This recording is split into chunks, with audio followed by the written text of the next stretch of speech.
در محمد تقوی بله. سلام علیکم و فرما. و علیکم السلام. چه شما که خوب هستید؟ تشکر در محمد.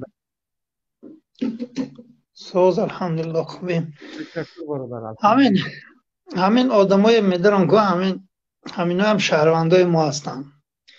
و من یک خطاب میکنم هم آدمایی که همینای مجبور کرده همینجا میدارن نمیشه باور کنه. اگر رحمان اگر مورد این کاراتون خوب نگون گپ مردک بره گپ زد سخت گپ زد. برنامه منبر موجیر برنامه سخت گپ میزدگی ای سخت گپ زده یعنی تلخ گپشون که فهمیدی یعنی که طریق اساسا کارش اینو اکای محمد اقبال اینها هم شهروندای ما هستن. همون چهره همونای نگاه کنید اینها از ما مظلوم ترن. من یک خطاب دارم به همون شخصانه که اینو مجبور کرده میدارن. اگر رحمان سرنگون که شود باور کنید ان همین آدمایی که مجبور میدارن کو ان همینو شما اول کوز میمونن باور کنید. همون سبایی که همین مردمی که مجبور میدارن کو اول شما کوز میمونن همینو. اینا فراموش نکنید. انا تری گام بزنی این برنامه این باری موجیر گام کریه برو مردک بره بگو شو بفهمن یا زبر نمیفهمن رحمان دیپلمات نمیفهمن رمضان رحیمزاده اس رستم شورخ یا زبانی تری این کارو نکنید و کار شما غلط نمیفهم میگه میقپم بدونش کرد میکنم تاش میگه بعد میفهمه او یکی نقپانم رمقا ایرا بعد دیگه زبان خط نمیفهمن محمد جون همین برامدی مردک کنه با زبانی انبو قبضه. اینجا یک خبر من با روان کردن که شما با رسانم گفتم من انشالله با شما با رای میکنم. همون دیوشتیج با از دیوشتیج خبر دادن ملاهای همه برده پسی پنجره کردوسن تهمتی بعد هفته آینده با خبر میاد دخترای همت میبرن با هفته آیندهش خبر میاد یعنی کدومی که شوهر میکنه دخترش شوهر میته باید دخترش شب اول یا هفته اول دگره میپیشو روی کنه ولی بعد میکنن تون هر کاری قاعده یک زیغ نشه یک سویت کشی سر شده است فهمیدی لیمیت شدگی ایازی همه منطقه سوخت منطقه خطلان اکثر جا لیمیت چی دوشه ولی سنتیبر تمام نشیده با میدونه که تا مردم خواب میکنن لیمیت میکنه میریم همین خیلی دیگه اینو یکون راه نداره این ملت. بله برای من این گپ سال 2020 منم بازداشت کرده بودم. من چی کرده بودم یعنی ایجاد کرده بودم که امام علی رحمان دروغ گفتن بس پا بر لب گور رسید دوا جستن بس. بله فردا به گوری تنگ تنها بروی 30 ساله گناه و ظلم را شستن بس. امام علی رحمان کنی راغون و برق از فند و فریب تو امیدها شد غرق.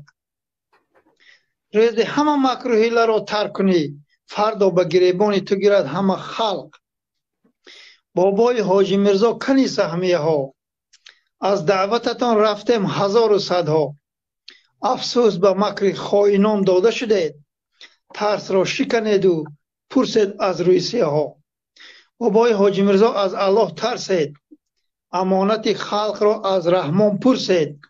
فهمید کجا صرف پول سهمیه ها بیهوده به خلق کمبغل عهد بستید. بابای حاجی مرزا هم گناهگار هستند. سال 2009 و 10 مردم هم مجبور کردن آنقدر سهمیه گرفتن مردم کنی برق بابای حاجی مرزا. من دلم نمیشه که شما دشنام کنم یک آدمی با آبروی بودید آزی پسترین چاپلو شده سبحان الله. بعد رحمان با گفتنی هستم که تو هزار اگر خودت شوی که سفید نمیشه اما قاتل میماند.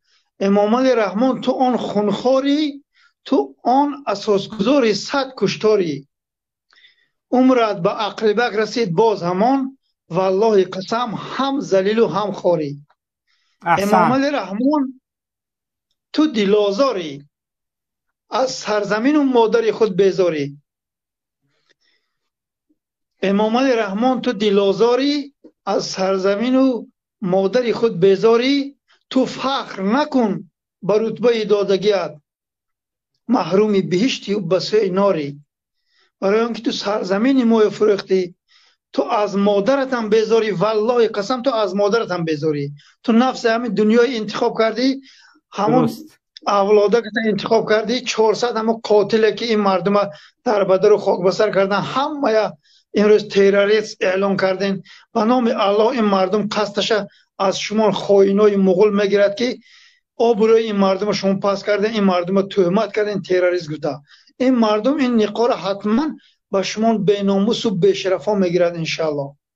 سلامت بعدم باشین همشهری محمد ما جان. ندار آوردید، من نمیدونم چی میخواد. کدومش؟ چیز درباره من گفتنی بود، یک نفر همجا پیدا شد کو. همو خوجا پنجیه، همو کوچه من نمیدونم باید خوجا پنج، خوجا پنج نمیدونم، گپ زدم خطیش نه. همین اکا انشالله خبرهای شما بر روان بکنم. از دیوشتیش پرسندن خانه بله بله خودتان بله، خواهش کردن که دوملو محمد اقبال وای کنند، یک کم ترک وای کنند، همون سرش گویند، همون وای نامه ها از وی نامه ها کو چی نام داشت ویتان فراموش نامه ها از کردم. ناحیه ها به اصلاح نامه نظامی. ها از ناحیه ها برای ما همه معلومات سرشویش لازمه، کمک معلومات گویان گفتن، اصلا همه گفته های من ما گویا گفتن. حتما و مردم همش می نویسند. تمامی درست دیوشتیش با خبر گفتن در این کار. درست بهترین. السلام سلامت علیکم، باشید سر محمد جان، بلند منتظریم ان شاء زنده الله. باشید. سلامت.